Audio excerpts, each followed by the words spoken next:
I'm with Bob Scowcroft, who is the co-founder and executive director of the Organic Farming Research Foundation. Bob, thanks for talking with us. Oh, thank you very much for inviting me. Listen, tell everybody why organic farming is so vital to our future. Well, I think first of all it has the environmental impact. You have clean air, clean water, you have soil fertility, but also 87% of the organic farmers out there are sole proprietors or family farmers. Those together make a very positive future. For those people watching in large metropolitan areas, LA, New York, Chicago, Atlanta, what would you say specifically to those folks as to why they should support family farms and also organic? Well, they are the consumer of a massive amount of food. They can go direct to consumer, community-supported agriculture and buy direct from farmers, even in the inner city. I was told earlier today that there are 7,000 families in New York City that now buy direct from farmers.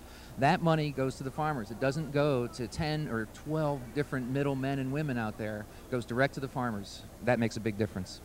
Talk a little about, I know Farm Aid has been very instrumental in terms of new federal regulation, things of that nature. Talk about some of the new federal guidelines and how those have been implemented.